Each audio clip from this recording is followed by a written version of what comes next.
welcome to this special webinar by the Physicists Coalition for Nuclear Threat Reduction. Our webinar today marks the 70th anniversary of the Russell-Einstein Manifesto. And we're very privileged to have a great set of speakers today. So on the 9th of July, 1955, Bertrand Russell delivered a public statement in London on the dangers of nuclear weapons. So this is 10 years after the bombing of Hiroshima and Nagasaki. This statement was co-signed by Albert Einstein in his last public political act, and it became known as the Russell-Einstein Manifesto. The manifesto is a call to action by the global scientific community on the dangers of nuclear weapons.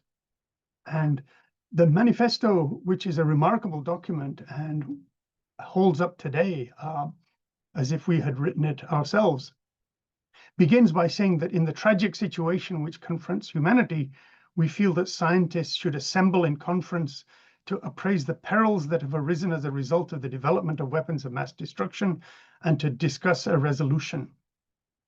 And so they argued that we need to go beyond thinking of ourselves as what they called members of this or that nation, continent, or creed. In other words, to think beyond nationalism and other kinds of identities, but to think of ourselves as a human community whose continued existence is in doubt. And one of the important observations that they made is that the question we have to ask ourselves is that if there is to be a nuclear war, then it's not a question of winning or losing, but what steps can be taken to prevent a military contest, which would be disastrous to all parties. And they warned that nuclear weapons, especially the newly invented thermonuclear weapons, would have catastrophic casualties for human beings everywhere in terms of their humanitarian consequences. And it says, we have found that the people who know the most are the most gloomy about the dangers that we run and what it is that may happen. And so they asked scientists to gather and to take action, collective action in addressing the peril of nuclear weapons. And so our webinar today on the Russell-Einstein Manifesto at 70 has the subtitle, Scientists Advancing Peace and Global Security.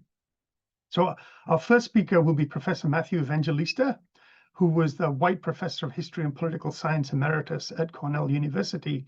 And he is the author of one of the landmark volumes on the role of the scientific community during the Cold War and the contribution they made to ending that Cold War, and especially the role of the Pugwash movement of scientists, which was created as a direct result of the Russell-Einstein Manifesto. The Pugwash Conferences went on to win the 1995 Nobel Peace Prize. Our second speaker will be Professor Karen Hallberg, who is the new Secretary General of Pugwash, a role that she took up in January 2025. And she's a physicist based in Argentina and also has many other honors and awards. And our third speaker is Talia Weiss, who brings our conversation into the next generation. Talia Weiss is a physics PhD student at Yale and the director of international student Young Pugwash. And Talia has also created the Kimball Smith series at Yale, which seeks to bring next generation scientists to explore issues at the intersection of science and global affairs. And by way of self-introduction, I'm Zia Mian, and I'm the co-director of the Princeton Program on Science and Global Security, and one of the co-founders and a member of the steering committee on the Physicists Coalition for Nuclear Threat Reduction. So with that, let me hand over the webinar to our first speaker, Matthew Evangelista. Matthew, please. Thanks very much, Zia, and thank you for the invitation. I'm going to share my screen. Okay, here we go. How's that? That's perfect. Thank you, Matthew. Okay, thank you. So I want to talk about the origins of Pugwash and then its accomplishments that contributed to the Nobel Peace Prize in 1995. And the main argument that I want to make is that even though Pugwash was an elite level organization of specialists, its successes most often coincided with mass public movements expressing concern about nuclear weapons. So the very founding followed the explosion of the US hydrogen bomb in March 1954 that was many orders of magnitude greater than the bombs that destroyed Hiroshima and Nagasaki. They poisoned a Japanese fishing crew on the ship called the Lucky Dragon and set off a mass movement of protest against nuclear testing. So it was in that context that Bertrand Russell, the mathematician and philosopher, wrote to Albert Einstein, as Zia mentioned, in April 1955 to suggest an organization of scientists who would study this problem and offer proposals for how to deal with it. Again, as Zia mentioned, this was the last public act of Albert Einstein. He died a week after signing this letter. So it was left to Russell to read the manifesto at a press conference in July 1955 in London. And again, as Zia suggested, it's a document well worth reading. It has stood the test of time. It has many memorable phrases, including that we have to think in a new way.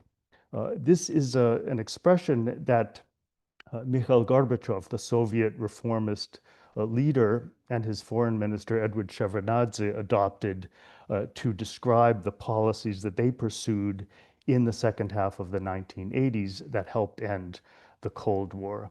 Again, worth mentioning is that the proposal, the manifesto, was about abolishing war as a means of resolving political disputes, with the banning of nuclear weapons as a first step. And of course, we know that neither of those objectives have yet been achieved, despite the progress during the years and the contributions that Pugwash has made. This is the photo of the first meeting held in Nova Scotia at the estate of Cyrus Eaton, a place called Pugwash. And so the organization, officially called the Conference on Science and International Affairs, I think, although I'm forgetting it now, has informally been known ever since then as Pugwash. Missing from that photo is Ruth Adams, the only woman and non-scientist present who played a major administrative role, and then went on to be the editor of the Bulletin of the Atomic Scientists, a leader of the MacArthur Foundation in the 1980s, when it spent a lot of money trying to resolve the nuclear danger. So someone very much worth remembering. My main argument, again, is that the progress that Pugwash contributed to was not possible without a mass movement that supported the same goals of dealing with the nuclear danger. Jeffrey Knopf's book, Domestic Society and International Cooperation, makes that case using historical case studies and statistical analysis. I also make the argument in my book, focusing on a few cases from the 1950s until the end of the Cold War. What I want to argue is that Pugwash succeeded mainly when it combined its policy expertise with efforts to promote those policies, including by trying to influence public opinion or the legislature of the other side, and also, again, when it coincided with direct action by a mass movement of mobilized citizens. What the Soviet participants in Pugwash most appreciated were the joint policy discussions. And so I'll start with that. In Moscow in the 1990s, I discovered a document in the Academy of Sciences that is a draft of a report by the head of the Academy, Mikhail Milonchikov, to the Academy, basically justifying Soviet participation in Pugwash. Technically, Pugwash scientists are not delegates of their country, but serve as individuals. Of course, it was more complicated in the Soviet Union when the Communist Party controlled everything, also more complicated in the United States. But Miloshnikov argued that in 15 years, the participants of the Pugwash movement examined many important problems regarding disarmament and reduction in international tensions. Several of these proposals later became subjects of examination at the government level and were used in working out international agreements and treaties. So this was his brief for the value of Soviet participation in Pugwash. He particularly stressed agreements such as the Nuclear Non-Proliferation Treaty, the Limited Test Ban Treaty, the ABM Treaty, and the SALT Treaty on Strategic Nuclear Forces. When Miloshnikov pursued contacts with his foreign counterparts, especially in the United States, he stressed that level of influence that other Pugwash scientists had. And he particularly liked to have representatives who had served in government, who still had contact with their governments, even though they were participating in their individual capacity. So in 1967, for example, he wrote to Paul Doty, the Harvard chemist, inviting the American delegation to stay on after a Pugwash meeting in Moscow for informal bilateral discussions. And the people that he named were all people who had government experience. They were scientists who had been based mainly at Harvard and MIT in Cambridge, Massachusetts, and had been participants in an arms control seminar dating to the early 1960s. You'll recognize many of these names. Some went on to continue a lifelong commitment to nuclear arms control. Others went into the Kennedy and Nixon administrations and helped pursue the disastrous American war in Vietnam. The bilateral group of Soviet and American scientists became known as the Soviet American Disarmament Study Group, led by Paul Doty on the American side and Lev Artsimovich on the Soviet side. And Doty's papers are now available in the Harvard Library for further consultation. Some scientists, not many from Pugwash, also engaged directly in mass protest movements, Linus Pauling in particular, and Bertrand Russell himself. But most of the Pugwash scientists focused on policy issues and working out a dialogue with their international counterparts, nevertheless, I argue, bolstered by the mass movements. One of the techniques, as I mentioned, is targeting the other side's public opinion, basically to promote the policy proposals that they had worked out in the hundreds of Pugwash meetings that took place over the course of the Cold War. So some of the issues that they addressed were the effects of nuclear war, the possibility of verifying a ban on testing nuclear weapons, the more complicated issue linking human rights with military strategies. The issue here in particular was Soviet military intervention in neighboring countries to put down reformist movements, and the fact that those offensive capabilities the Soviet army evinced made the Western side think that the threat of nuclear escalation was necessary to prevent an invasion. And finally, the issue of the Strategic Defense Initiative, the anti-ballistic missile system proposed by the Reagan administration that seemed designed to thwart any effort at nuclear reductions, but partly through the efforts of Pugwash, that obstacle was removed. Here are some of the figures, not all Pugwash members, but some who contributed to these issues. Andrei Sakharov, the so-called father of the Soviet hydrogen bomb, who became a human rights activist and dissident, discussing with Frank von Hippel how to prevent SDI from being an obstacle to nuclear reductions. Their conversation was taped secretly by the KGB, and Mikhail Gorbachev got to read a transcript, and it actually influenced his thinking on how to deal with the Star Wars issue.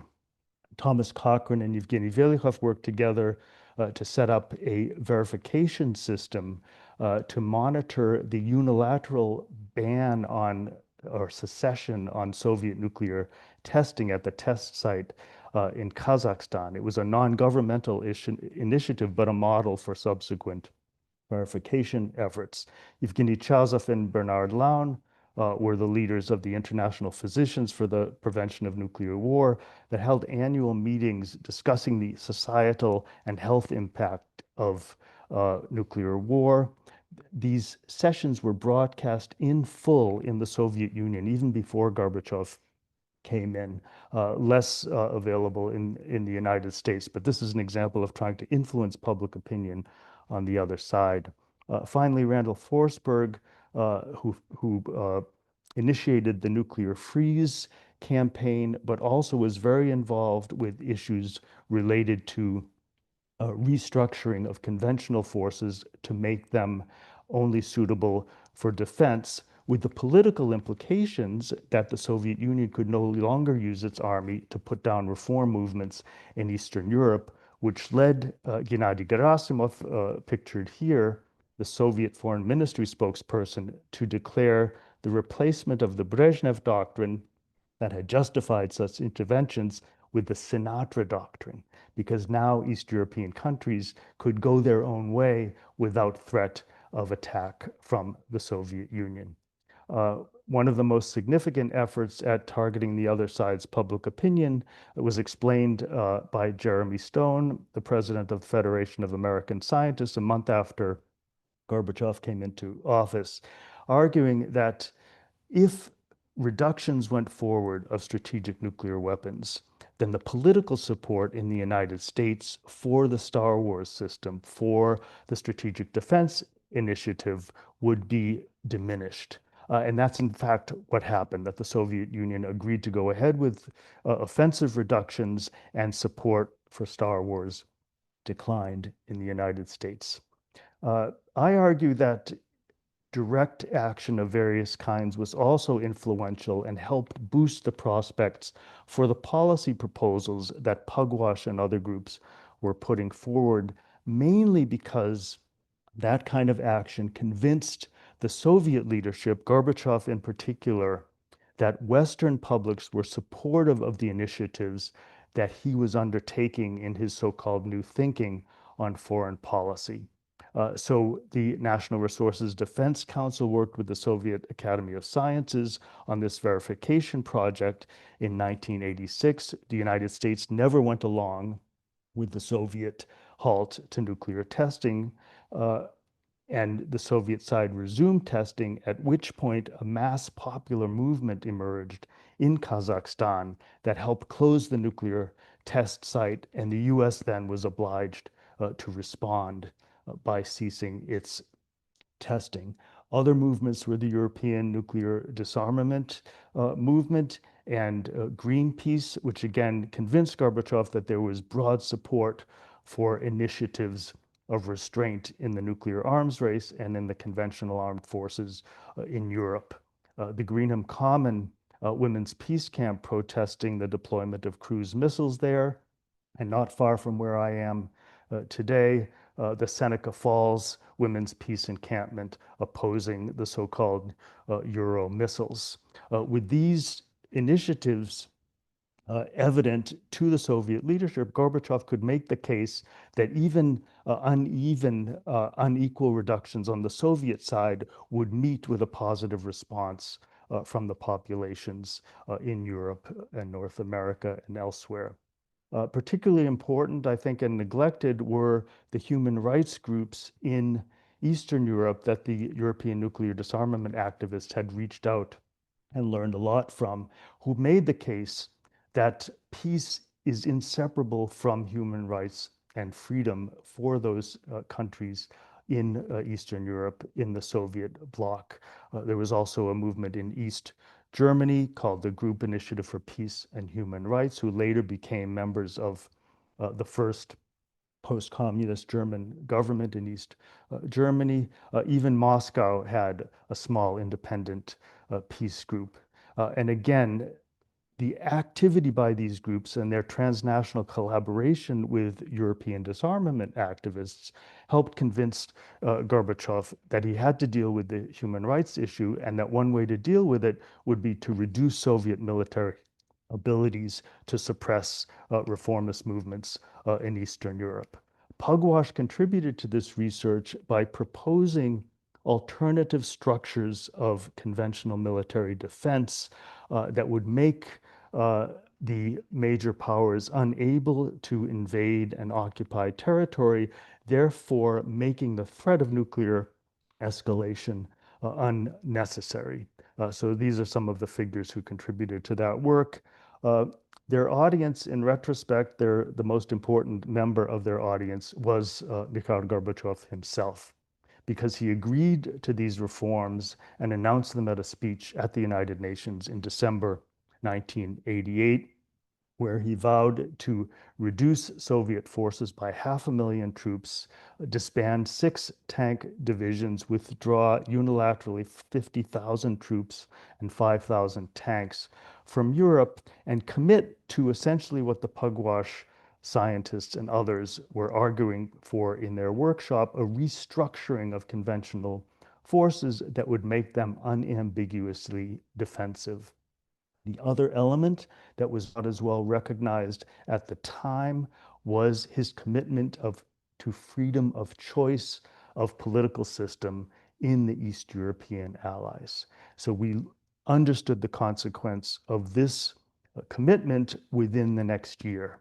And East European reformists were listening, because it meant that they could overthrow communist rule peacefully without the threat of offensive Soviet military action to put it down.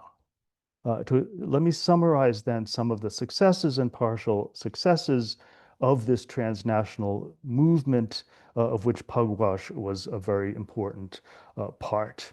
The restraints on nuclear testing, we saw this had been a long-term issue of Pugwash from the very beginning. We did not get a comprehensive nuclear test ban that has been put into force, because the leading nuclear powers still have not ratified it, but it's there and ready to go. We saw the limitations on ballistic missile defenses in the form of the Anti-Ballistic Missile Treaty. We saw the withdrawal and destruction of 2 classes of nuclear weapons from Europe, short and intermediate range missiles, with the so-called INF Treaty. And as I just discussed, the defensive restructuring and withdrawal of Soviet troops from Europe, which ended the militarized division of Europe and ended the Cold War. And finally, the non-governmental initiative of the Natural Resources Defense Council and the Soviet Academy of Sciences set the precedent for on-site inspections that became part of formal treaties at the time. Now, that's the good news. The bad news is that hardly any of these achievements have endured. The treaties that included on-site inspections are no longer in force. The US withdrew from the INF Treaty, and Russia followed suit. Obviously, Russian armed forces are no longer configured just for defense. They have invaded Ukraine and have carried out a devastating war there. The INF Treaty is no longer, and both sides are developing medium and intermediate range missiles that could be armed with nuclear warheads. The ABM Treaty is gone. The United States first withdrew from it and is pursuing ballistic missile defenses. And even the informal ban on nuclear testing is under threat, and we hear about preparations in Russia. We have proponents in the Trump administration of resuming nuclear testing, so even that is at risk. So I'll conclude on that pessimistic note, but I will invite my colleagues to tell us what Pugwash is doing now and how we can look to a more hopeful future now that we are celebrating the anniversary of the Pugwash movement. Thank you, Matthew. And now let me ask Karen Hallberg, the current Secretary General of Pugwash, to take over the webinar to talk about where Pugwash is today and the challenges it sees and the actions that it is undertaking. Karen, please. Thank you very much, Sia. It's a real pleasure to be here and to share this panel with Matt Evangelista, with Talia Weiss, and with Zia. Thank you, Zia, so much for the invitation. Also to the Physicists Coalition for Nuclear Threat Reduction.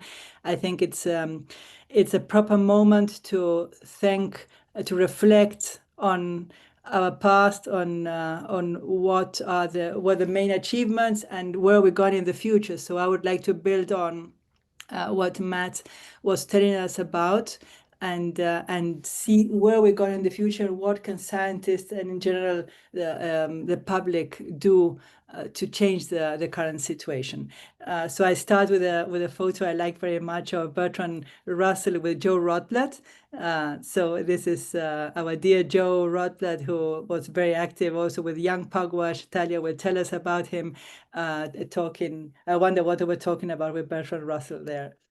So let me continue where Matt left us, the nuclear age at 80 years old, the current situation. So the short line on that is that we are worse than during the Cold War.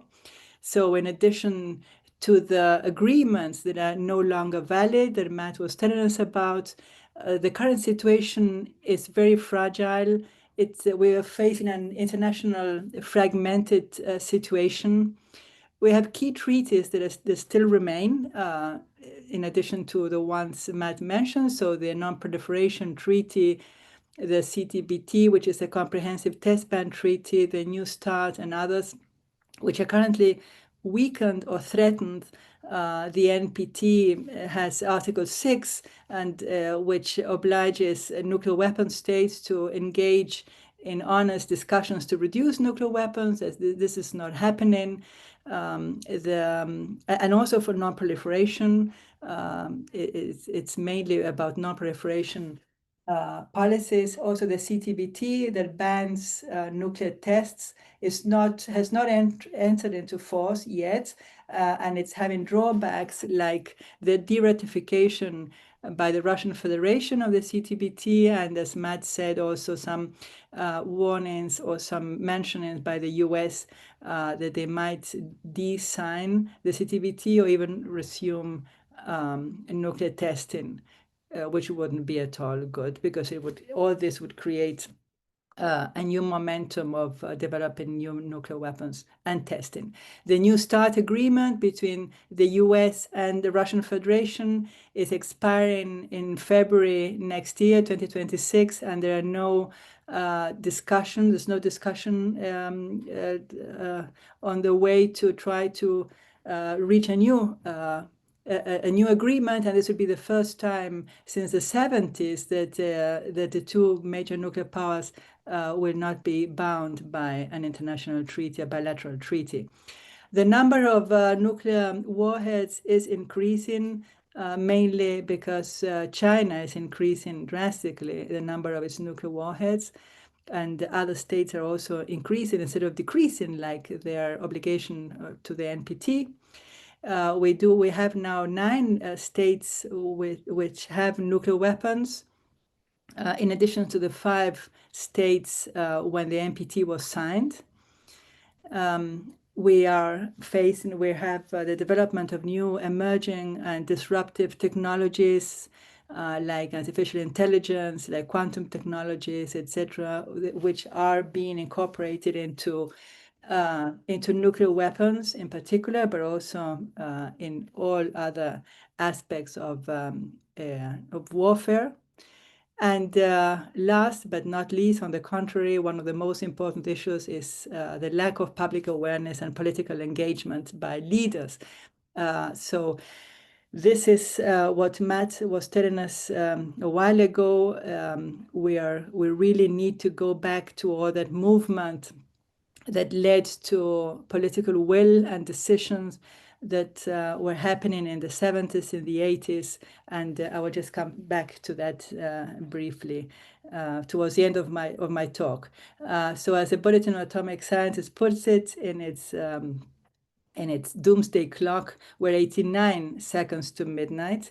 That takes into account other conditions such as the international situation, climate change, etc., but mainly due to the nuclear risk.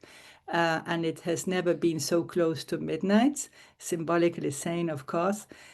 So this is really worrying because who set this time are experts, and they analyze the situation and have been analyzing this since the bulletin was founded over 70 years ago. So the situation since the 70s, since the height of the Cold War, has improved. If you see here, there has been progress. This is the years on the x-axis, and on the y-axis the number of nuclear warheads. We had an enormous amount, over 70,000 nuclear warheads in the 80s. And then these were drastically reduced due to several treaties. But if you see here in 2026, this is the expiration of the last US-Russian arms control agreement, the new start. And what's happening next? Will we change the slope? Will we go to positive slope or negative slope? And so we think this is the moment where public opinion, scholars, movements, like Pugwash, like the Physicist Coalition, etc., we really have to be more active and try to avoid the increase, this upper light blue curve. So I want to come to a recent meeting we had with Nobel laureates on warnings of the current situation, and this there were two instances in the past where Nobel laureates in Mainau, they issued two statements in 1955 and 2024. And this year we had very recently, 2 weeks ago, a meeting in Chicago where Nobel laureates, together with the Pugwash, I was representing Pugwash as a Nobel laureate institution, we issued another declaration, and I would like to go to the details because this is really what we want to do and the most urgent actions to avoid a new nuclear arms race. The current situation is based on fear and strategic stability based on fear among all nations, and this is a fragile peace. This is not peace. We don't want this kind of peace. It goes against human rights, as we just heard. We're also relying on luck.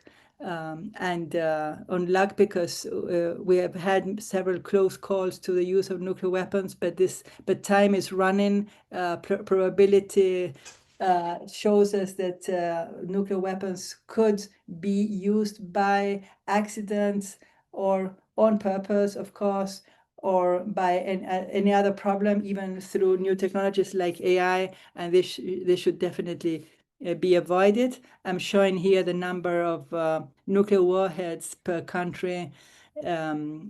I hope you can see it, but it's over 5,000 in the US and Russia. We have about over 200 in the UK, France nearly 300, Israel has about 90, India and Pakistan 170 approx, North Korea about 60, and China is 600 and growing.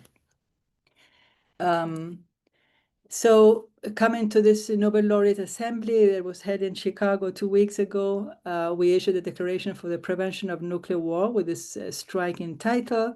And this photo was taken at the Henry Moore's sculpture commemorating the anniversary of the first controlled nuclear reaction by Enrico Fermi in Chicago.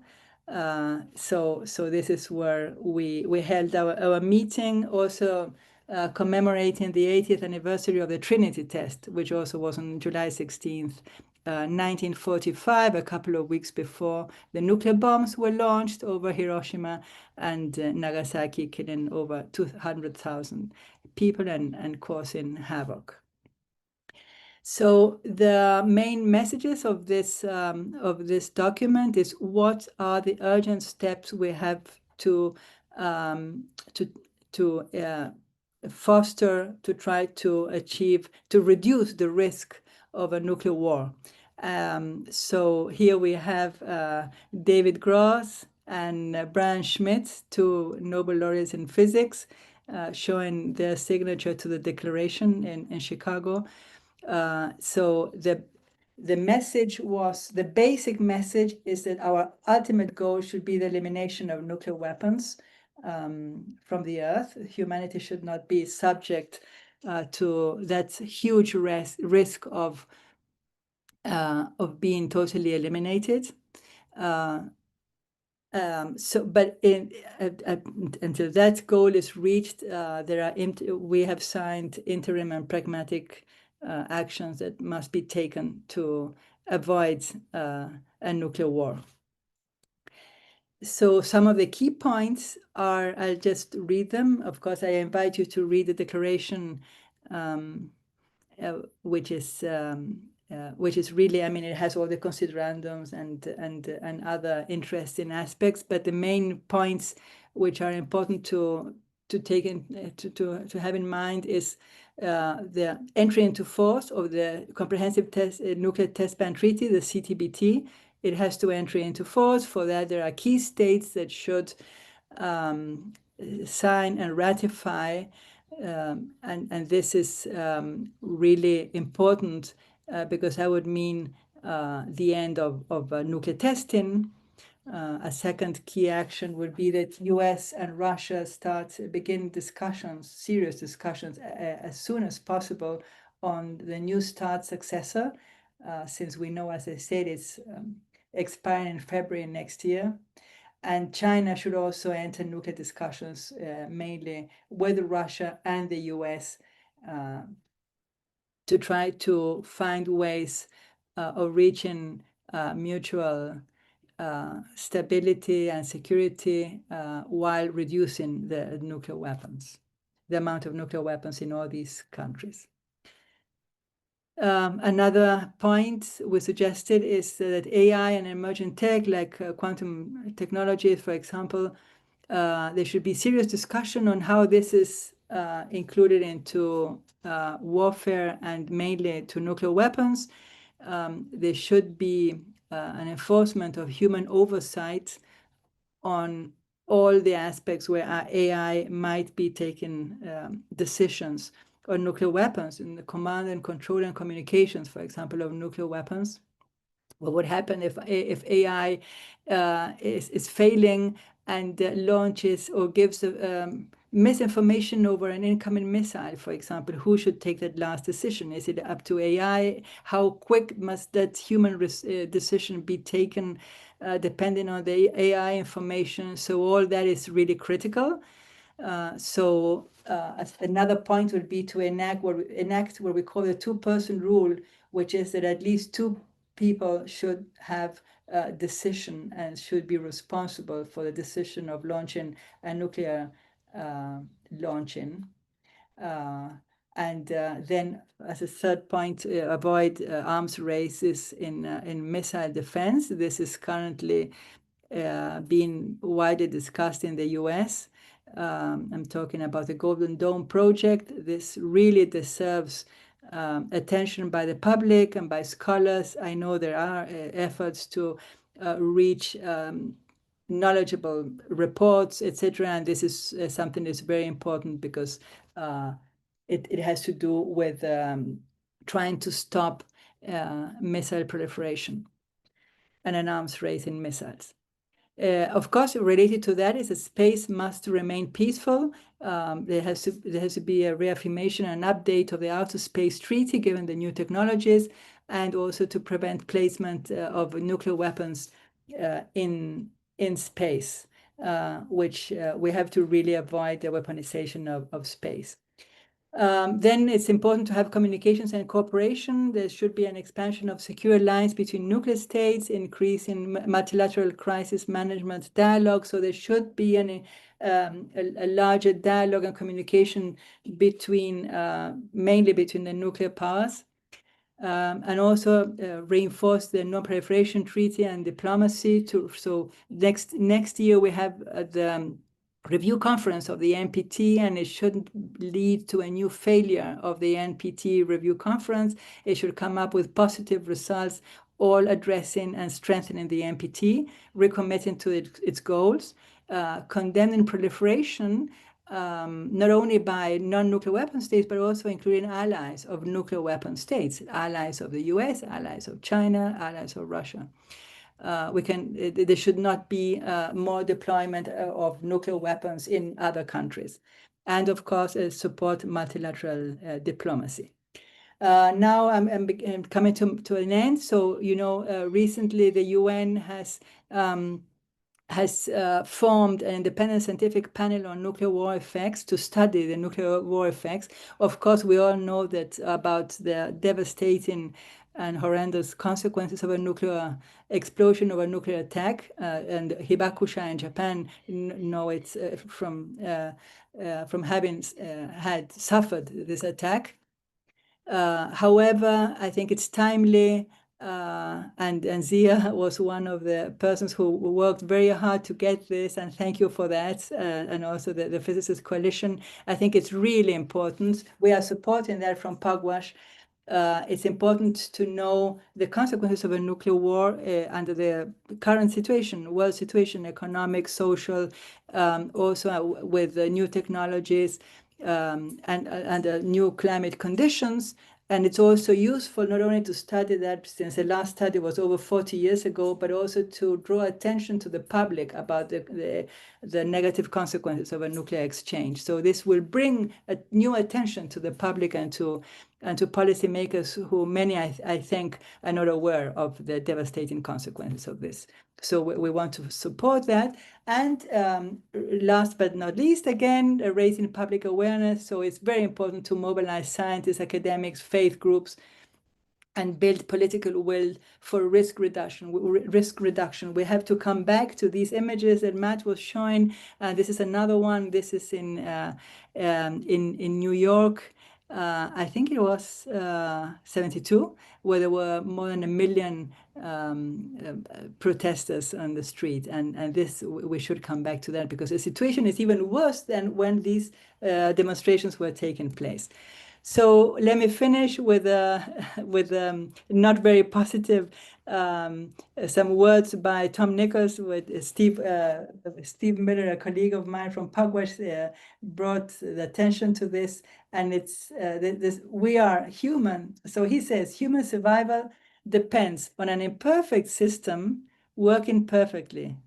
I think this is really spine-chilling, and we have to be careful with this. We have to really get rid of this imperfect system, because it's going to it's going to have, of course, as we know, very negative consequences. So to finish, I like this. I mean, we're celebrating the Russell-Einstein Manifesto, thinking about this. So I'll read it again. We appeal as human beings to human beings. Remember your humanity and forget the rest. So thank you, Albert, Bertrand, Joe, and all those who have signed this beautiful manifesto for inspiring us. And I hope the future generations, like will listen from Talia, will also support and come up as the new leaders. Thank you so much.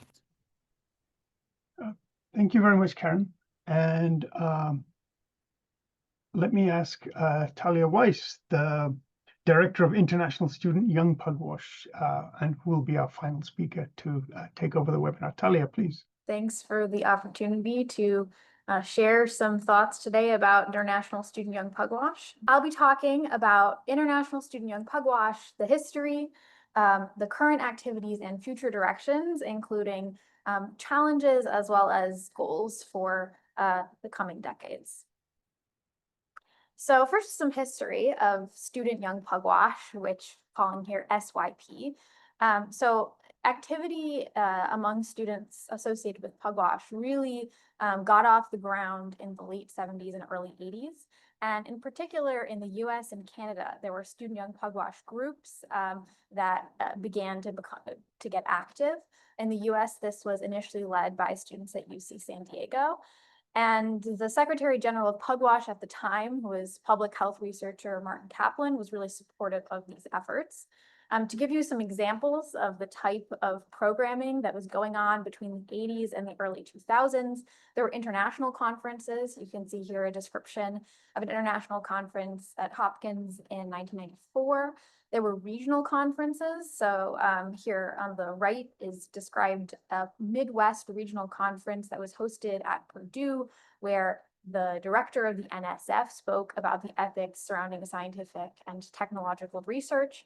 And I've also included a little sampling of events hosted by the MIT Student Pugwash Group. You could see there were programs in collaboration with the McGill Student Pugwash Group, the BU Group. So there was not just efforts at individual universities in the US, but there was also sort of a network of collaboration among these universities. And there were a range of topics. There was a general discussion of ethics on scientific and technological research, and there was also a consideration of particular issues like, here you see genetic, the ethics of science related to genes, and of nuclear policy, of course. Then in 1979 and leading all the way through the present, a number of national and local student young pugwash groups began to arise around the world. So in total, over time, there have been about 30 countries with these groups, though not all at once. And today, there are about 10 countries that have active or developing groups. So for the efforts today, you can see some of the countries with groups: France, India, the UK, the US in particular. There are chapters at some universities, Russia, and there are also joint activities between different groups. So on the bottom right, you can see an example of a negotiation exercise that was done jointly between the German group and the UK group. So moving back in time again, in the late 80s and early 90s, there begin to be these international student young pugwash conferences, in particular in the Netherlands, Russia, and Canada. And then soon after that, a tradition began where a student young pugwash conference was held just prior to each pugwash conference. So these pugwash conferences have happened at different frequencies over time, but for a while, they were about once every other year. And the idea is that early career participants, scientists, social scientists, young policy practitioners would have their own meeting right before the Pugwash conference, where they would present, share, discuss ideas, and then they would have submissions to the main conference on the basis of their own meeting. And in so doing, really integrate the ideas of early career people into the more senior level discussions of Pugwash. And this has continued to the present day. Then we get to the International Student Young Pugwash, so ISYP. So this was formed in 2001 as sort of an umbrella organization for these student young pugwash groups around the world. And Joseph Rotblat, as Karen mentioned, was very involved in ISYP at the beginning. So he advised on its creation, he attended ISYP programming, and he served as a liaison to Pugwash. ISYP continued hosting these international conferences associated with the main Pugwash conferences, and they also had some other activities. So in the mid to late 2000s, ISYP was publishing a biannual academic journal, and in the 2016 to 2017, ISYP had a focus on cooperation and partnership across the Middle East, with 2 conferences in Cyprus in particular. And then we get to this decade. I joined ISYP in 2020. So this is the time that I've actually been around to see. And so in 2020, ISYP really pushed to expand our virtual programming. This makes a lot of sense in light of the pandemic at the time, and also the Pugwash conference that was going to happen then was postponed due to the pandemic. So we wanted to make sure to really maintain our efforts in light of the situation. And so we moved into expanded virtual dialogues, discussions, webinars, et cetera. And since that time, we've had one main in-person meeting, which was an interdisciplinary conference in Berlin on threats posed by nuclear weapons. You can see a photo of it there. And now we're preparing for the 2025 Pugwash conference in Hiroshima, Japan in the fall. So what is Student Young Pugwash actually like today? Well, it's a network of students and also of young professionals between ages 18 to 35. And the idea is it's a global group of people who are collaborating on topics at the intersection of science, ethics, and security. And in particular, we do cross-national dialogues on topics including nuclear weapons, climate change, and emerging technologies. Most of our efforts focus in particular on nuclear weapons, though some are exclusively on other topics, and often we discuss intersections of nuclear weapons with other issues like emerging technologies and climate change. I should say that in line with Pugwash, there's very much still a focus on working toward a world without nuclear weapons, but there's a range of views among people in ISYP about how to get there, how immediately to do that. And so that results in a lot of really robust debate and discussion. The group involved is quite interdisciplinary. There are natural scientists, social scientists, and early career people working in policy, either in government or think tanks or society groups. And the network and its programming is led by a team of 14 volunteer members. So we're really all volunteers working on this. And you can see the countries represented on ISYP's leadership team on the right. There are people on the team who live in or are from North and South America, Asia, Europe, including Russia, the Middle East, and Africa. So really all around the world. There are also student young Pugwash groups, either associated with countries as a whole or particular universities in those countries in Germany, India, Israel, Italy, Russia, the UK, and the US. And there are developing groups in France, Pakistan, and Uganda. And so each of these existing groups has their own separate national programming. So as far as some current activities of ISYP, to give you a sense of what is going on among this group of early career people. So one of our main programs is a Third Nuclear Age project. And this is looking at the question of, like, when we consider dangers posed by nuclear weapons, what has changed compared with past decades and what has stayed the same in terms of technological, social, and political factors. And then when we take stock of all of this, what is different, what is the same, how should we respond? And so in the past, we had this conference that I mentioned in Berlin on this topic, which resulted as well in a series of articles in the Bulletin of the Atomic Scientists on topics including quantum technologies, the intersection of AI and nuclear weapons, and the question of weapons of mass destruction free zone in the Middle East. So quite a range of topics you can see. After that, we conducted 30 consultations with experts from governments and non-governmental organizations. So from governments, it was generally like arms control offices, at ministries of foreign affairs, or state departments, and then think tanks and civil society groups. And so these consultations considered some more non-traditional factors historically that might be influencing nuclear policy and how these experts understood the state of those factors.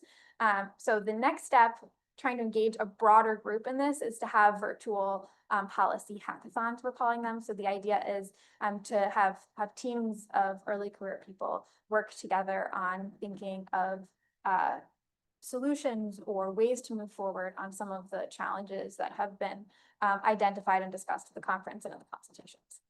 Another of our programs is focused on South Asia. So we've had Zoom roundtables on nuclear issues with participants in India, Pakistan, Bangladesh, and Nepal, and are hoping to organize some more of those soon.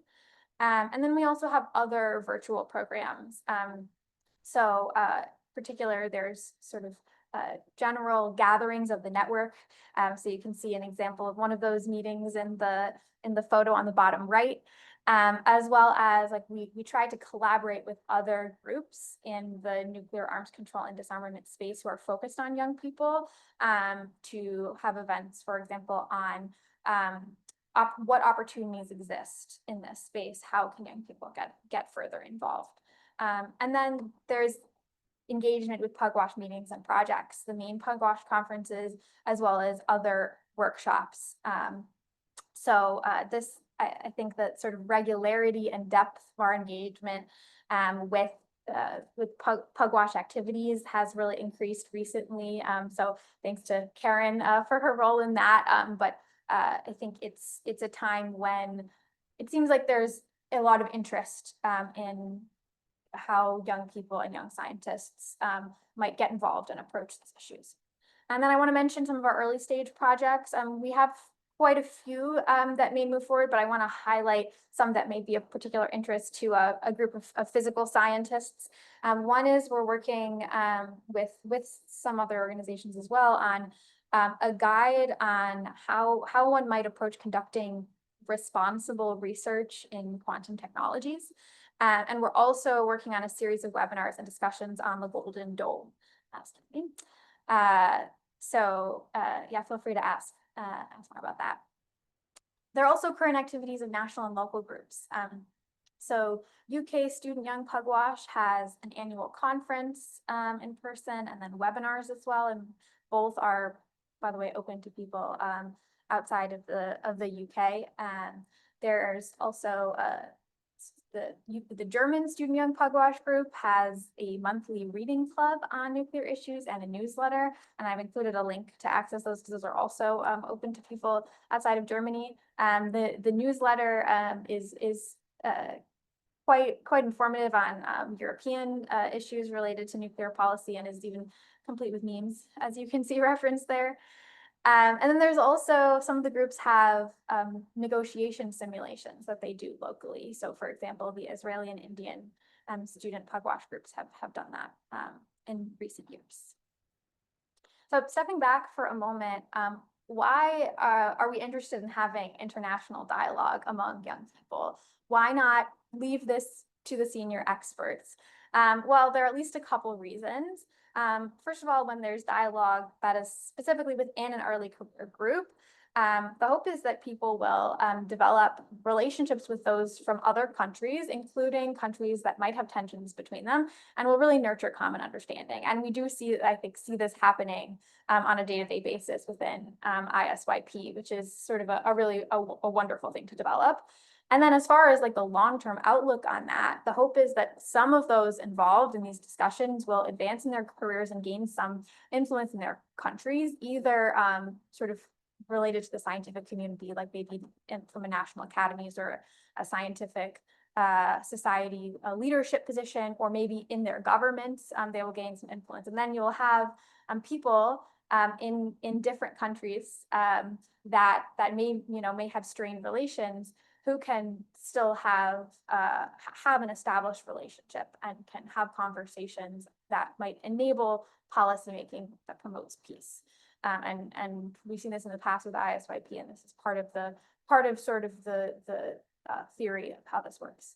There's also the element of intergenerational engagement, so early career involvement in the more senior discussions. And so this is partly has an educational goal, so that younger people, early career people can learn how to conduct this track to diplomacy. So diplomacy that is not directly between states at these expert and high level meetings, and that this can prepare a new generation for this work. So it can, we can have really a robust group of people forward. And I just kind of included one example of this. And this is a photo of Ruplat with a couple individuals from ISYP, including Sandy Butcher, who led Student Pugwash USA for a while, and then became executive director of Pugwash. So really kind of continuing, moving to the next generation.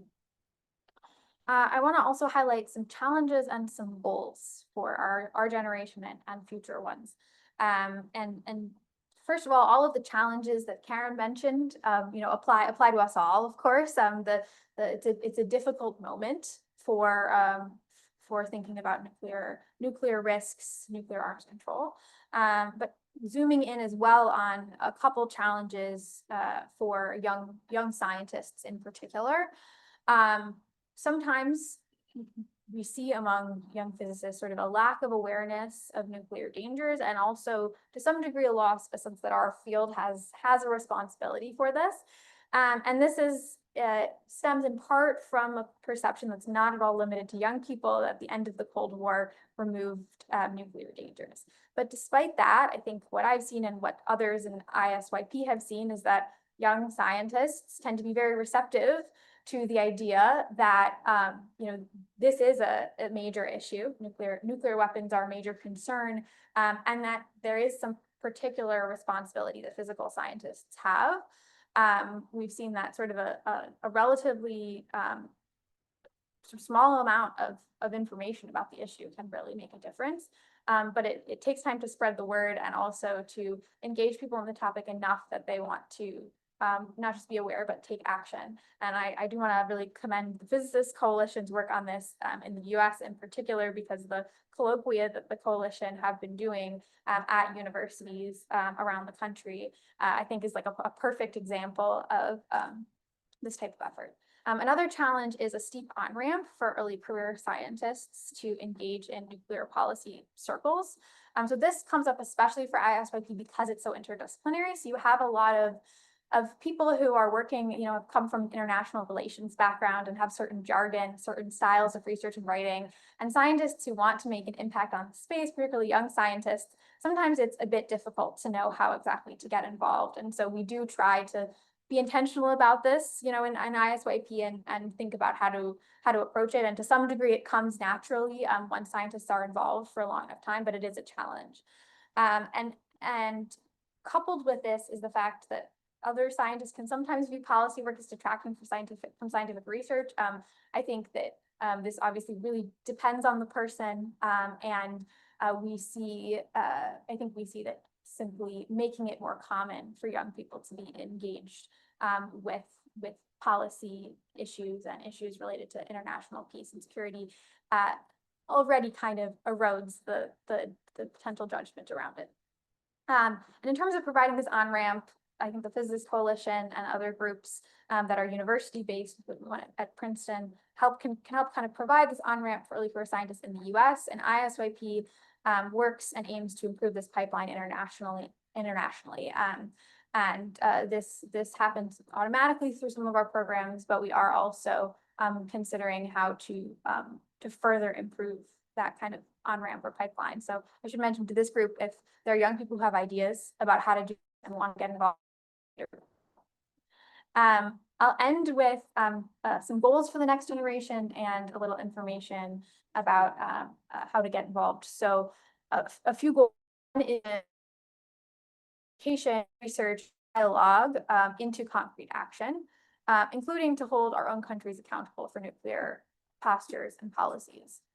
So the hope is that, after learning from one another through international dialogue, people can go back to their own countries and advocate for particular changes, in particular when there are dangerous policies.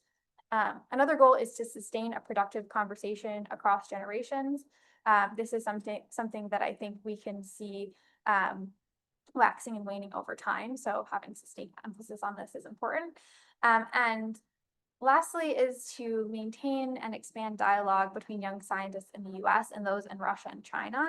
I could say this about other groups of countries as well, but given that this may be a mostly American audience, I wanted to highlight that particular relationship between countries. This is a really challenging time to have these relationships. There are scientific collaborations that have broken down or not happened that would have enabled young scientists from the US to be engaging with those in Russia and China. So finding other ways to do that at this moment is critical.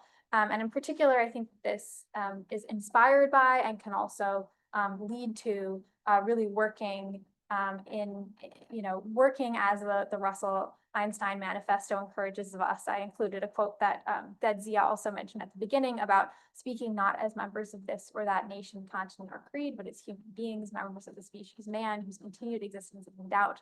The idea is when there's really global existential dangers, we need to step back and find a way to continue talking to each other, even when there are really challenging relations between countries. So in terms of how scientists can get involved, one way is to engage with any of the Student Young Pugwash meetings, events, and projects, either through ISYP or through national or local groups. There's to attend these events. One can learn about them through a newsletter, sign up at our website, or through following ISYP or any of the national groups on LinkedIn or Twitter. If there are people who want to help organize or, for example, provide some scientific input or expertise on one of our projects, you can email us at the email seen here. And we also can support people in creating university-based chapters. Either faculty at universities or students can start these chapters and engage additional students, and we can provide examples of what has worked in the past, put you in touch with people who have created these chapters to try to grow these efforts. And also come to us with your ideas. We try to be pretty flexible. It's volunteer work for us all, so we try to be open to finding ways to incorporate new ideas that people have. All right, I will end there. Thank you very much. Thank you very much, Talia. And so if I can ask all the participants to rejoin the webinar. We have time now for questions and engagement with the audience. And one of the things that's been asked already is that in terms of where we are, as Karen mentioned, in terms of the period of great concern, there is the Nobel laureate statement that she mentioned.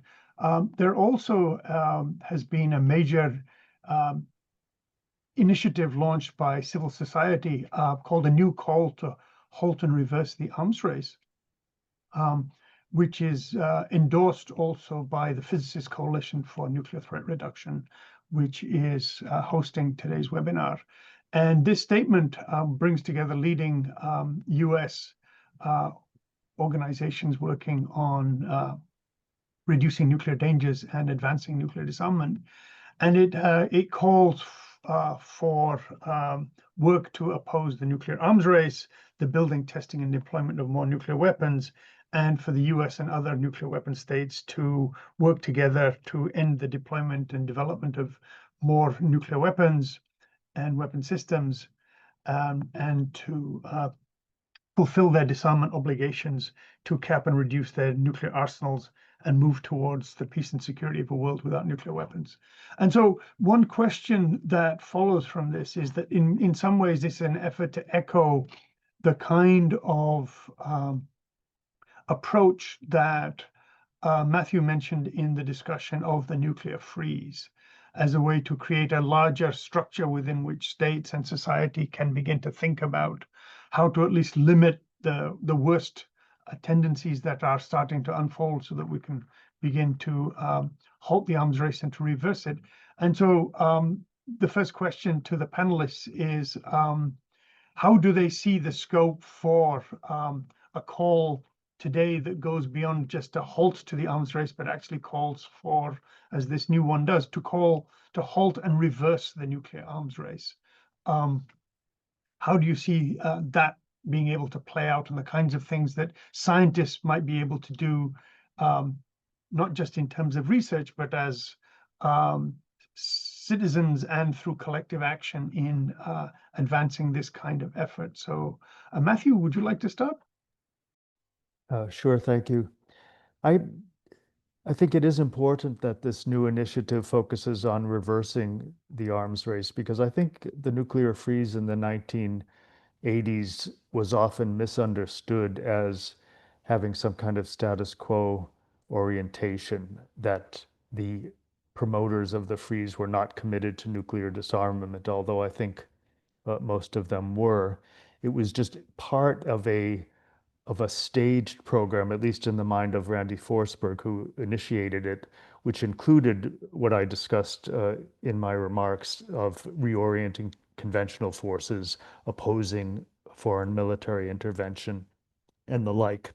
But I think the point is that at a time when nuclear arsenals are being further developed and a lot of money is spent on them. In England, for example, something like 40% of the military budget is going to the nuclear program now.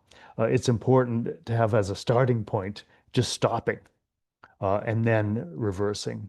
There's a kind of language that my colleague David Courtwright has criticized, talking about nuclear modernization as if it's a natural thing, as if it's a welcome thing, as who would oppose being modern? But in fact, these are very deliberate programs to develop more lethal, more accurate, and greater numbers of nuclear weapons, having in mind using them to fight nuclear wars. And that is really a huge step backwards.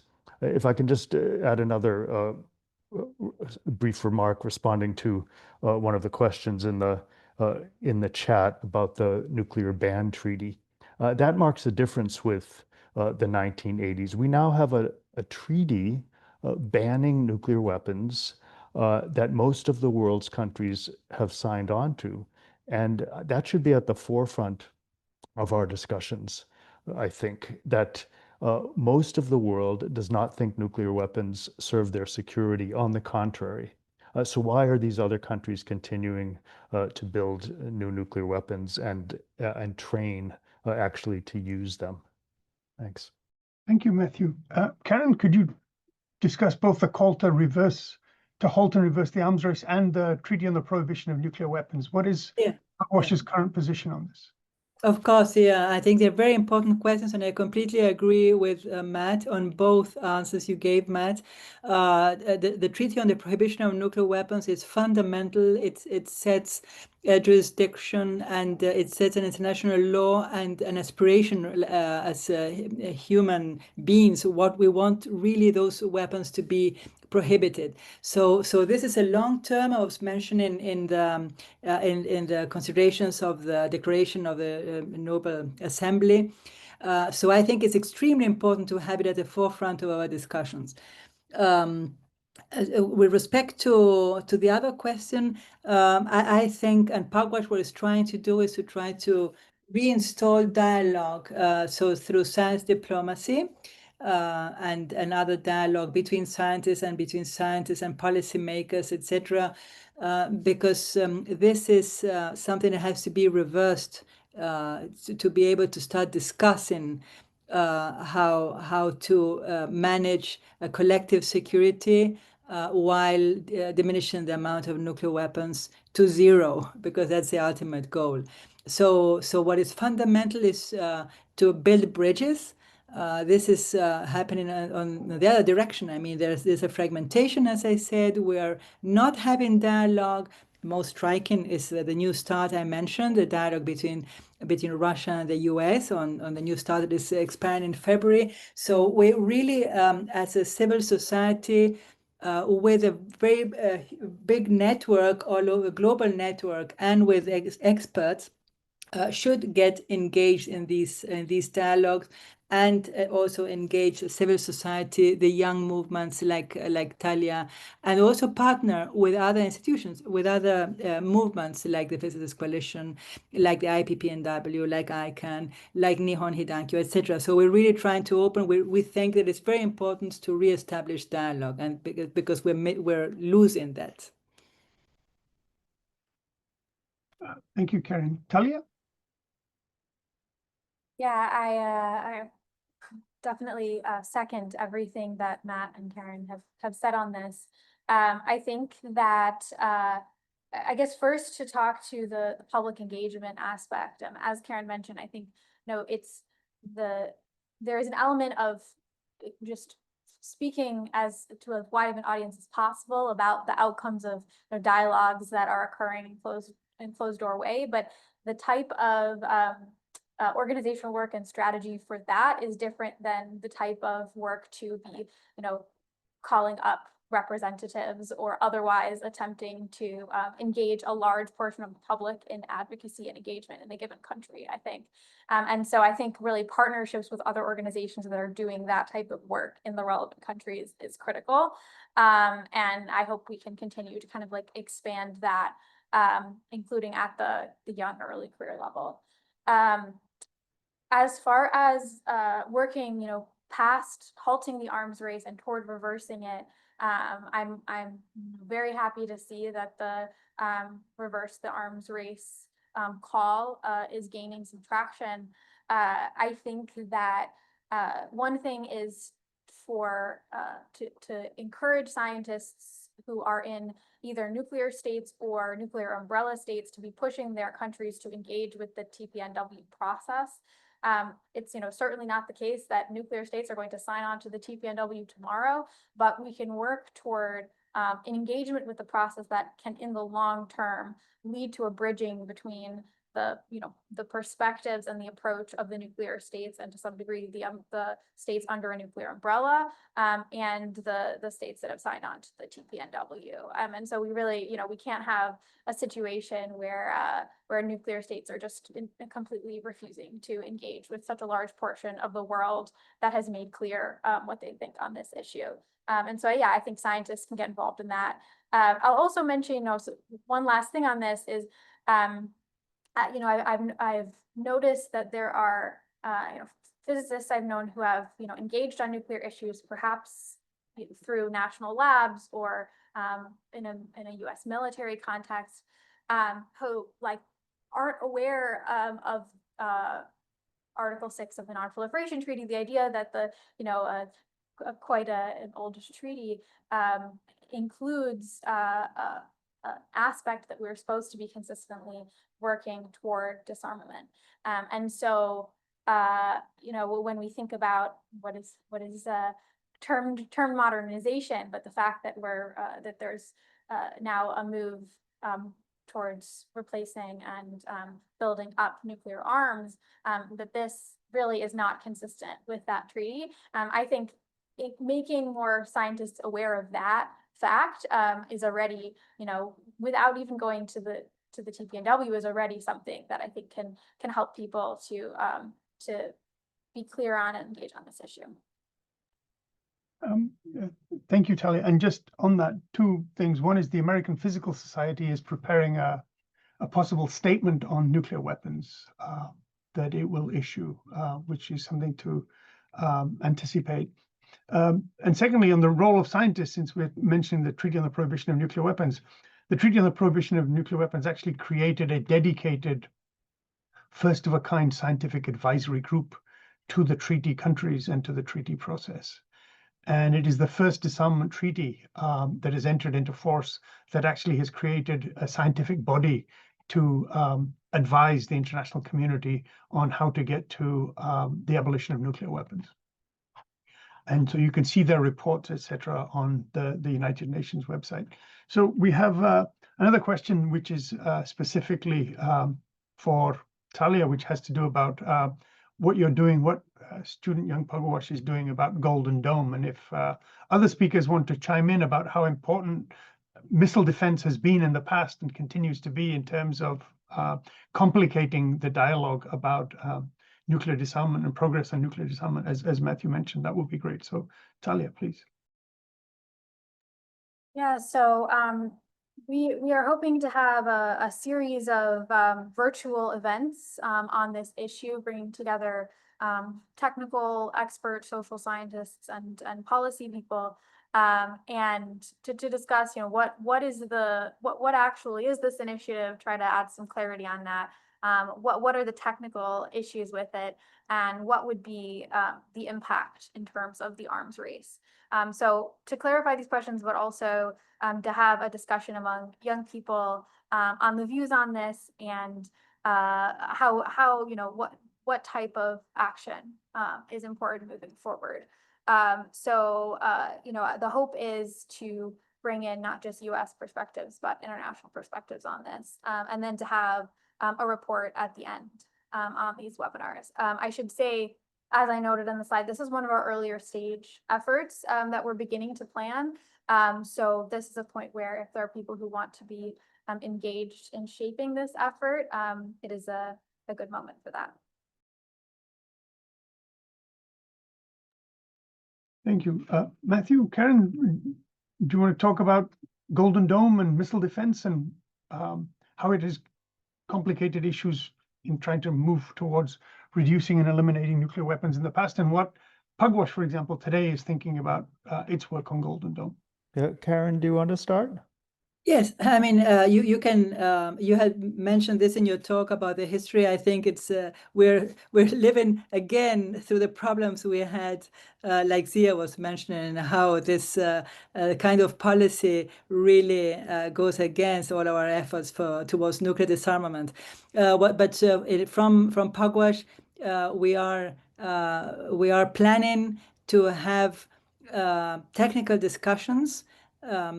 Because we want to bring scientific and technical knowledge to decision making, so we think it's so important. We have experts, and not only in Pugwash but outside Pugwash, in other groups, for example, or independent scientists, and we are already planning a couple of workshops.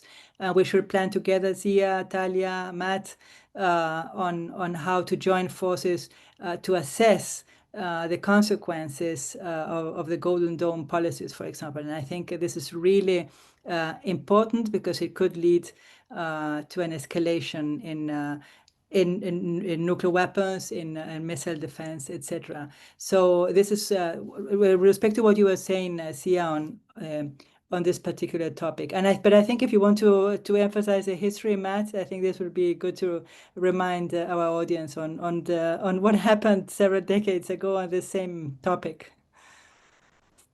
No, sure. Thank you for that response too.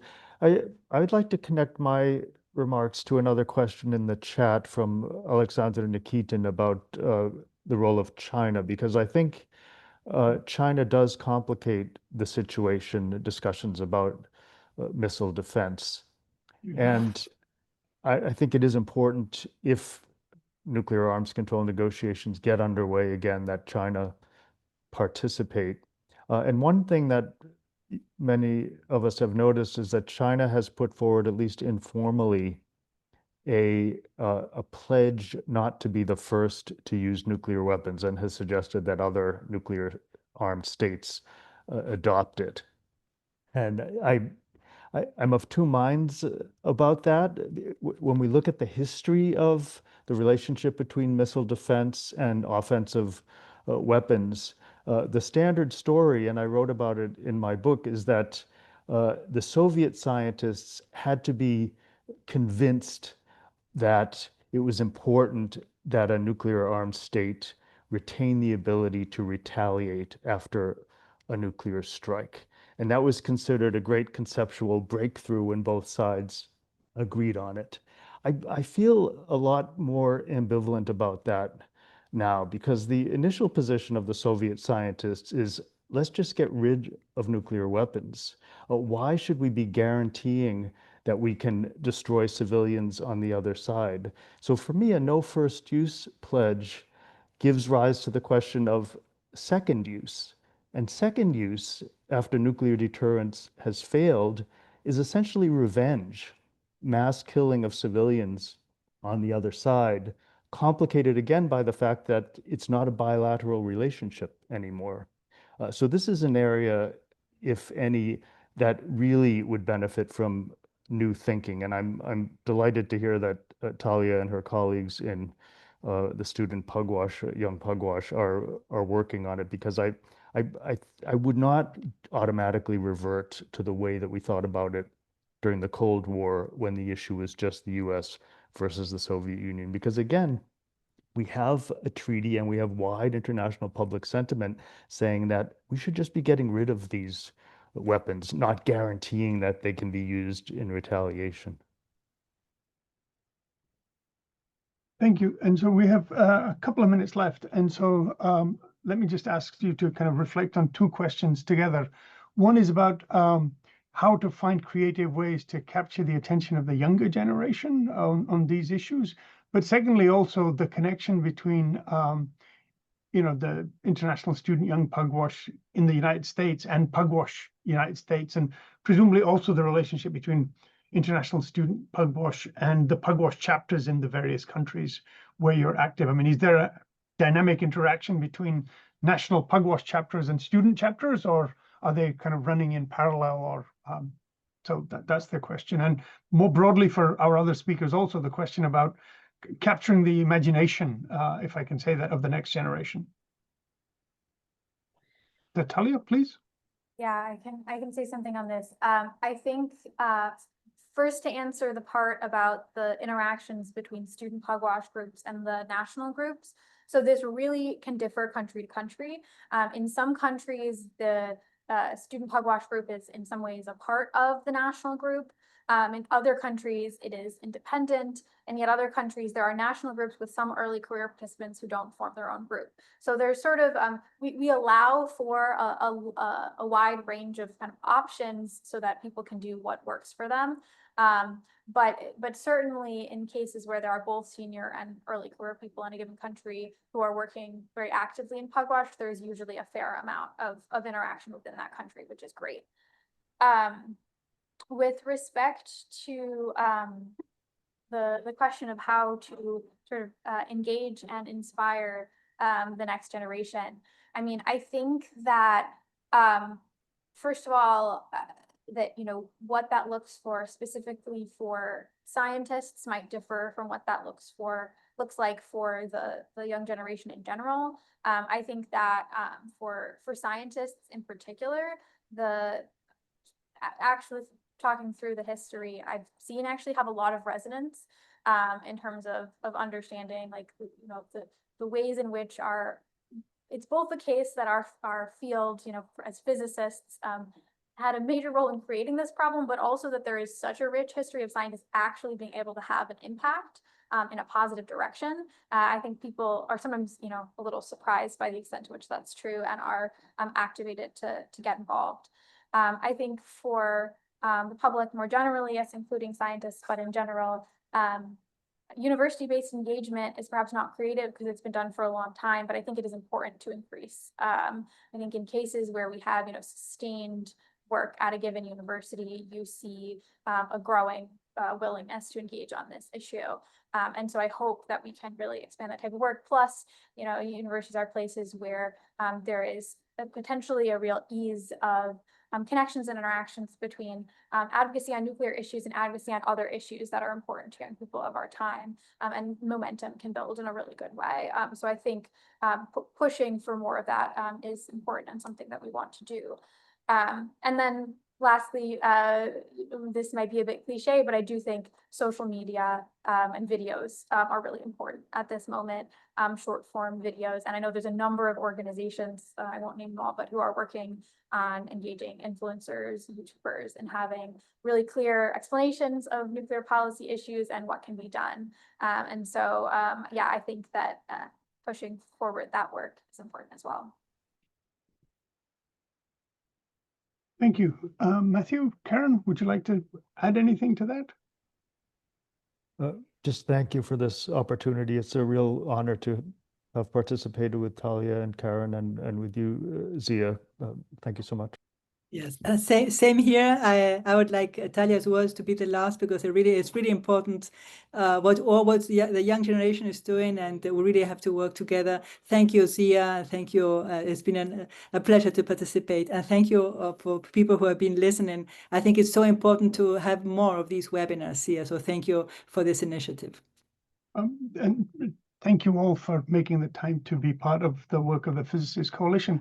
I do want to end by noting that this is also a very important anniversary that we're coming up on, the 80th anniversary of the destruction of Hiroshima and Nagasaki, and the indiscriminate killing of thousands upon thousands of Japanese by the United States in the first use of nuclear weapons, and the anniversary of the first threat to use nuclear weapons, which was made by President Truman after the bombing of Hiroshima.